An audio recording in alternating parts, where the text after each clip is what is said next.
Welcome to hint खोज। मैं हूँ इशिता और आज की वीडियो लेसन में जैसा कि मैंने आपको लास्ट वीक प्रॉमिस किया था, हम एक्टिव पैसिव वॉइस सीखेंगे। एक्टिव टू पैसिव कैसे कन्वर्ट करते हैं, but depending on the types of tenses. आज हम प्रेजेंट टेंस को लेंगे और प्रेजेंट टेंस में देखेंगे कि कैसे active voice to passive voice हम चेंज करते हैं। नाउ टेंसेस के रूल्स जो हैं बहुत ज्यादा नहीं डिस्कस करेंगे। अगर आप टेंसेस ज्यादा अच्छे से समझना चाहते हैं तो नीचे डिस्क्रिप्शन बॉक्स में जरूर देखिएगा। वैसे आज एक्टिव और पैसिव वॉइस की क्लास है डिपेंडिंग ऑन द टेंसेस, तो आज हम प्रेजेंट टेंस देखने वाले हैं और इन सारे टाइप्स ऑफ प्रेजेंट टेंस में हम देखेंगे कि डिफरेंट टाइप्स ऑफ सेंटेंसेस को कैसे चेंज करते हैं। तो आइए पहले एक ओवरव्यू जानते हैं कि सिंपल प्रेजेंट टेंस यूज कब करते हैं। जब भी हम किसी हैबिट को बता रहे हो, यूनिवर्सल ट्रूथ या कोई फैक्ट बता रहे हैं, तो हम सिंपल प्रेजेंट टेंस का यूज करते हैं। और इसका यूज कैसे होता है सेंटेंस में, ये देखिए। यहाँ मेरे पास 3 तरह के सेंटेंसेस हैं, असर्टिव सेंटेंस, नेगेटिव सेंटेंस और तीसरा है इंटरोगेटिव सेंटेंस। तो असर्टिव सेंटेंसेस क्या होते हैं? जो जनरल वाक्य हम यूज करते हैं, सकारात्मक वाक्य इन्हें कह सकते हैं। यहाँ पर इस रूल के मुताबिक जब भी हम एक्टिव वॉइस में सेंटेंस लिखते हैं या बोलते हैं तो हम पहले सब्जेक्ट लगाते हैं, फिर उसके बाद वर्ब। और वर्ब यहाँ पर एस या ईएस वाला भी होता है कई बार, जैसे the earth revolves around the sun. Earth जो है सूर्य के चारों ओर घूमती है, तो यहाँ धरती के बारे में बात हो रहा है और ये यूनिवर्सल ट्रूथ है, इसलिए रिवॉल्व्स हुआ। तो कई बार हम असर्टिव सेंटेंसेस में जब वर्ब का यूज करते हैं तो एस और ईएस भी लगाते हैं। अब उसके बाद क्या है, सब्जेक्ट वर्ब में एस और ईएस और फिर ऑब्जेक्ट। अभी हम इसका एग्जाम्पल भी देखेंगे। बट जैसे ही हम एक्टिव वॉइस को पैसिव वॉइस में चेंज करते हैं तो ये कैसे बदलता है। जैसा कि लास्ट क्लास में आपने सीखा था, जो यहाँ ऑब्जेक्ट होगा वो यहाँ पर सब्जेक्ट बनेगा और जो यहाँ सब्जेक्ट था वो यहाँ नीचे ऑब्जेक्ट बन जाएगा। तो यहाँ पर सब्जेक्ट के साथ इज एम आर लगेगा और उसके बाद वर्ब की थर्ड फॉर्म। मैंने आपको लास्ट क्लास में बताया था कि पैसिव वॉइस में जितने भी सेंटेंसेस होंगे उसमें वर्ब की थर्ड फॉर्म यूज किए जाएंगे। तो जो भी वर्ब आप एक्टिव वॉइस में लगा रहे हैं उसका कन्वर्ट होकर यहाँ थर्ड फॉर्म आ जाएगा। और अगर वो ऑलरेडी थर्ड फॉर्म में है तो आप उसको एज इट इज रहने देंगे। तो subject is am are, verb की third form and then object. इस तरह से आप सेंटेंस बनाते हैं। अब आइए क्विकली इसकी एक एग्जांपल देखते हैं। मेरी आदत है कि मैं बटर को फ्रिज में रखती हूँ। वैसे ये हर कोई करता है ताकि वो पिघल ना जाए। तो मैं कहूंगी I keep the butter in the fridge. और इसको जब हम चेंज करेंगे तो यहाँ पे I keep the butter in the fridge. यहाँ पर अब वर्ब के बाद जो मैंने यूज किया है ऑब्जेक्ट, वो क्या होगा, कीप। और क्या कीप करने की बात हुई थी, बटर के रखने की बात हुई थी। सो यहाँ पर सब्जेक्ट पैसिव वॉइस में बटर हो जाएगा। So the butter is, keep का केप्ट बन जाएगा। The butter is kept in the fridge by me. The butter is kept in the fridge, ऐसा भी आप कह सकते हैं। अगर आप बाय मी नहीं लगाना चाहते हैं, अगेन बाय के बाद वाला जो सेंटेंस है, यानी कि जो ऊपर वाले एक्टिव वॉइस में हमारा सब्जेक्ट था, उसे अगर आप चाहते हैं बोलते वक्त जरूरी है बताना तो आप बताइए, अदरवाइज आप बाय वाला पार्ट हटा सकते हैं। बट ये सारी चीजें जानकारी पे डिपेंड करेगी कि आप क्या जानकारी देना चाहते हैं। अगर आप सिर्फ ये बोलना चाहते हैं कि बटर फ्रिज में रखी गई है तो आप सिंपली बोल दीजिए the butter is kept in the fridge. But अगर आप ये बताना चाहते हैं कि बटर फ्रिज में रखा गया है पर मेरे द्वारा, तो मेरे द्वारा वो बात की बात है, वो हमें उतना इम्पोर्टेंस नहीं दिखाना है, इसलिए हम कहेंगे The butter is kept in the fridge by me। अब आइए जल्दी से नेगेटिव सेंटेंस भी देखते हैं। नेगेटिव सेंटेंस होते हैं नकारात्मक वाक्य जिसमें ना कहा गया हो। जैसे कहते हैं cannot, तो cannot में can और not शब्द का यूज हुआ है जो कि नकारात्मक वाक्य है, जो कि एक नकारात्मक शब्द है not। तो इसी तरह से आप देखेंगे नेगेटिव सेंटेंसेस में not वर्ड का प्रयोग होता है। तो नकारात्मक वाक्य का एक भी एग्जाम्पल देख लेते हैं। एक्टिव वॉइस में यहाँ सब्जेक्ट, फिर डू और डज के साथ हम लगाते हैं नॉट और फिर साथ में आता है हमारा verb and then object.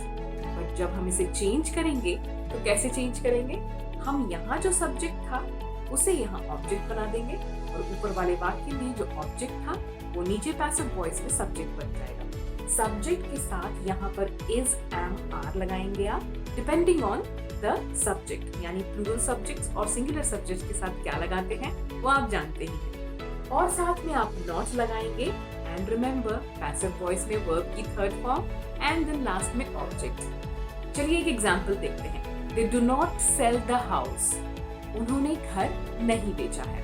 So they do not sell the house negative sentence है। अब इसे चेंज करते हैं। तो पहले हमें देखना है सेल की बात हुई थी, तो यानी कि पहले वाले वाक्य में सेल क्या हो रहा था, हाउस। तो यहाँ पर सब्जेक्ट में द हाउस आएगा। The house is not sold by them, और दे का प्रोनाउन चेंज में हमने देखा था देम बन जाता है। The house is not sold by them, ये है पैसिव वॉइस। अब आइए लास्ट और सिंपल प्रेजेंट टेंस का थर्ड पार्ट देख लेते हैं, जो है इंटरोगेटिव सेंटेंस। इंटरोगेटिव सेंटेंसेस यानी कि जिसमें क्वेश्चन किया जाता है। पुलिस इंटरोगेशन करती है, यानी कि पुलिस क्वेश्चन करती है, मारपीट नहीं। मारपीट की नौबत आ जाए तो भले करे, बट हाँ कहा जाता है क्रिमिनल्स के साथ इंटरोगेशन चल रहा है, यानी कि क्वेश्चनिंग चल रही है। अब इंटरोगेशन यहाँ पे देखते हैं, जब हम क्वेश्चन वाले सेंटेंसेस बोलते हैं तो कैसे यूज करते हैं। यहाँ पे मैंने WH क्वेश्चन वर्ड्स नहीं लिए हैं, वो हम बाद में कवर करेंगे। पहले आज देखते हैं इन जनरल जो WH से हटके हम क्वेश्चन करते हैं उसका कैसे यूज होता है। एक्टिव वॉइस में हम डू और डज के साथ स्टार्ट करते हैं और सब्जेक्ट लगाते हैं। सब्जेक्ट के बाद हमें वर्ब लिखना होता है और फिर ऑब्जेक्ट, और यहाँ आ जाता है क्वेश्चन मार्क। तो डू डज से स्टार्टिंग होता है इसका सिंपल प्रेजेंट टेंस में इंटरोगेटिव सेंटेंसेस का। जब हम इसे चेंज करेंगे तो डू डज की जगह हम जब क्वेश्चन करते हैं तो हम इज, एम, आर यूज करते हैं, और उसके बाद सब्जेक्ट और वर्ब की third form and then object. तो हम जब पैसिव वॉइस में से कन्वर्ट करेंगे तो हम स्टार्ट करते हैं इज, एम, आर, फिर उसके बाद सब्जेक्ट, वर्ब की third form and then object. Example देख लेते हैं इसका भी। Do they care for the old people, क्या वह वृद्ध लोगों के यानी बूढ़े लोगों के केयर करते हैं। Do they care for the old people, किसकी केयर होने की बात हो रही है, ओल्ड पीपल की। तो हम यहाँ पर सब्जेक्ट में ओल्ड पीपल लग रखेंगे। तो यहाँ ओल्ड पीपल एक प्लूरल सब्जेक्ट की तरह यूज हुआ है। तो हम स्टार्ट करेंगे are the old people cared for by them. इस तरह से हम सेंटेंस को पैसिव वॉइस में कन्वर्ट कर लेते हैं। अब आइए जल्दी से नेक्स्ट पार्ट देखते हैं प्रेजेंट टेंस का। अब आइए देखते हैं प्रेजेंट कॉन्टिन्यूअस टेंस में कैसे एक्टिव टू पैसिव वॉइस हम कन्वर्ट करते हैं। तो अब पहले समझते हैं प्रेजेंट कॉन्टिन्यूअस टेंस कब यूज किया जाता है, किस सिचुएशन में। मान लीजिए आपने अभी कोई कार्य स्टार्ट किया है और आप अभी आगे 5 मिनट, 15 मिनट, एक दिन, एक साल या आगे कुछ समय तक कंटिन्यू करने वाले हैं। तो प्रेजेंट में शुरू किया गया कार्य जो आगे अभी कंटिन्यू होगा थोड़े टाइम तक, उसे बताने के लिए हम यूज करते हैं प्रेजेंट कॉन्टिन्यूअस टेंस। और इसका यूज करते वक्त आपको एक ट्रिक बताती हूँ। जब भी आप कोई कार्य कंटिन्यू करेंगे आगे तक, तो याद रहे कि वर्ब की ing फॉर्म ही यूज होगी। तो हर जगह जब किसी भी टेंस में आपको कॉन्टिन्यूअस टेंस दिखे, वहां पर वर्ब की ing फॉर्म का ही यूज किया जाता है। बट हाँ, पैसिव वॉइस में जब भी हम कन्वर्ट करेंगे इसे, वर्ब की थर्ड फॉर्म ही आएगी। बट इनिशियली और ओरिजिनली हम कॉन्टिन्यूअस में वर्ब की ing फॉर्म ही यूज करते हैं। अब आइए देखते हैं इसके भी कुछ रूल्स। असर्टिव सेंटेंसेस यानी सकारात्मक वाक्यों को यूज करने के लिए जो हमारा सेंटेंस स्ट्रक्चर है एक्टिव वॉइस में, subject is, am, are, verb की ing फॉर्म एंड ऑब्जेक्ट। जब इसे हम कन्वर्ट करेंगे, आप जानते हैं इंटरचेंज होगा सब्जेक्ट और ऑब्जेक्ट, तो वो बन जाएगा सब्जेक्ट इज, एम, आर, और साथ में यहाँ ऐड होता है बीइंग और वर्ब की third form and object. Negative sentence यानी नकारात्मक वाक्यों में हम कहेंगे subject is, am, are, not, verb की ing फॉर्म और ऑब्जेक्ट।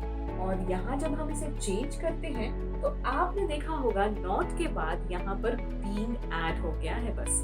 तो यहाँ बहुत ही इजी है इसे कन्वर्ट करना। इस रूल को याद रखिएगा तो आपको एक्टिव टू पैसिव कन्वर्ट करने में ज्यादा प्रॉब्लम नहीं होगी।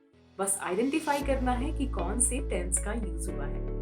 नेक्स्ट है इंटरोगेटिव सेंटेंसेस, जहां हम क्वेश्चन करते हैं। अगेन मैंने WH क्वेश्चन वर्ड नहीं लिए हैं आज के लेसन में गाइस, हम इसे फिर कभी डिस्कस करेंगे। तो इज, एम, आर से स्टार्ट होता है interrogative sentence present continuous tense, और यहाँ सब्जेक्ट, वर्ब की ING फॉर्म और object and then question mark. अब जब हम इसे कन्वर्ट करते हैं तो हम सब्जेक्ट के बाद यहाँ बीइंग ऐड करके वर्ब की थर्ड फॉर्म ही मेंशन करते हैं।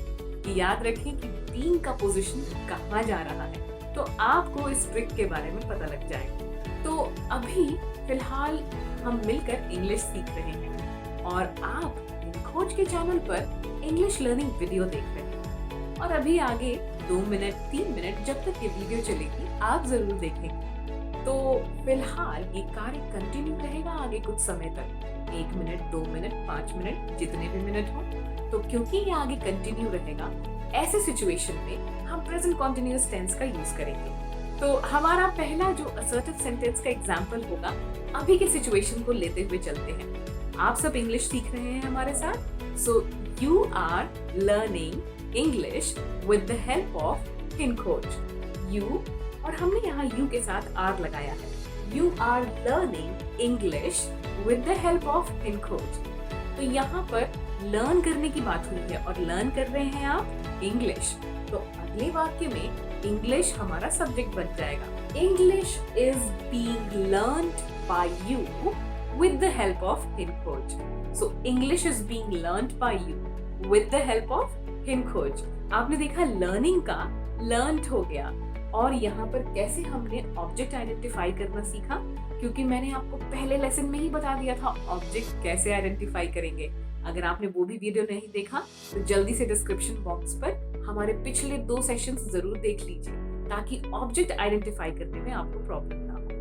अब आते हैं नेगेटिव सेंटेंस की तरफ। She is not doing online shopping. वह ऑनलाइन शॉपिंग नहीं कर रही है। Online shopping is not done by हर।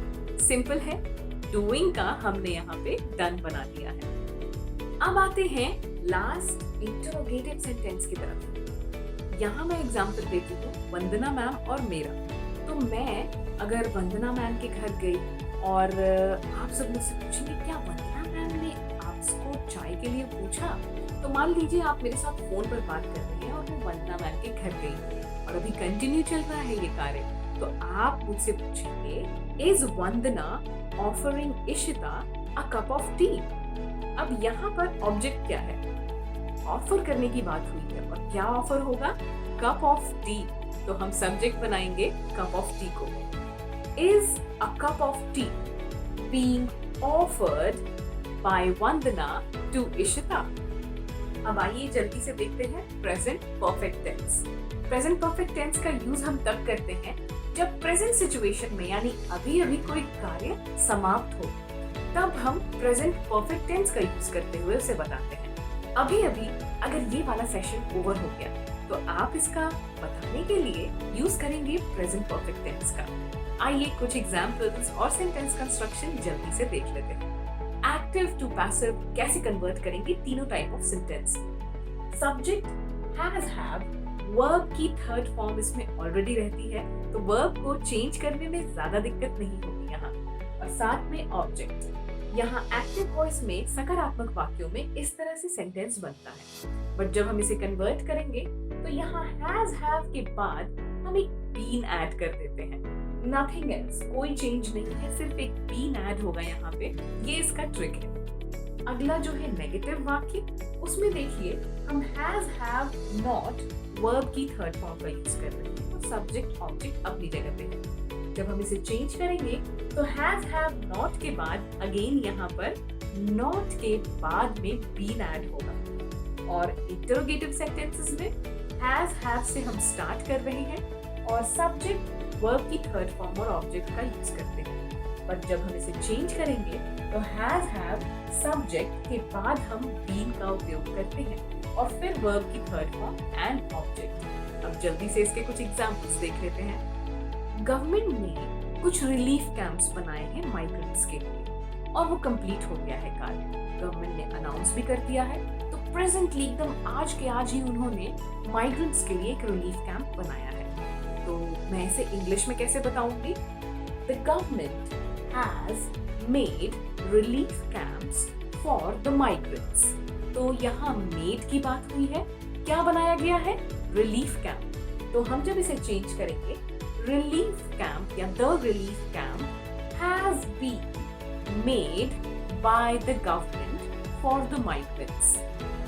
अब किसी ने मुझसे पूछा आज खाने में क्या है, और मैंने बोला आज मैंने खाना नहीं बनाया है। सो अभी की सिचुएशन की बात की मैंने, जो मैंने नहीं किया है खाना। So I have not cooked the food. मैंने खाना नहीं बनाया है। जब हम इसे चेंज करेंगे तो क्या कुक नहीं करने की बात हुई थी? Food. The food has not been cooked by me. मैंने खाना नहीं बनाया, खाना मेरे द्वारा नहीं बनाया गया है। अब नेक्स्ट है इंटरोगेटिव सेंटेंसेस, जहां हम क्वेश्चन करते हैं। क्या आप मैच जीत गए? Have you won the match? और इसे कन्वर्ट करेंगे हम, has the match been won by you? क्या आपके द्वारा मैच जीत लिया गया है? तो देखा हमने कैसे सब्जेक्ट को चेंज करके और नीचे वाले सेंटेंस में ऑब्जेक्ट पे एम्फसाइज करते हुए सेंटेंस को पूछा। बहुत अलग अलग तरीके से आप ऐसे ही डिफरेंट टेंसेस में भी और आगे सीखेंगे। तो अगले सेशन में हम देखेंगे पास्ट टेंस में कैसे कन्वर्ट करते हैं तीनों पार्ट्स को, और ऐसे ही हम डिफरेंट टाइप्स ऑफ सेंटेंसेस को लेते हुए एक्टिव टू पैसिव सीखने वाले हैं। तो थोड़ी डिटेल में क्लास रहेगी, और अगर आपको कोई भी डाउट है गाइस तो मुझे जल्दी से कमेंट्स में पूछिए। I will clear your doubts over there. और मिलते हैं फिर से नेक्स्ट पार्ट के साथ। फोर्थ पार्ट होगा हमारा, जहां हम टेंसेस के बारे में, पास्ट टेंस के बारे में डिस्कस करेंगे। Till then take care guys. अगर ये वीडियो लेसन पसंद आया हो तो इसे लाइक, शेयर और सब्सक्राइब करना ना भूलें।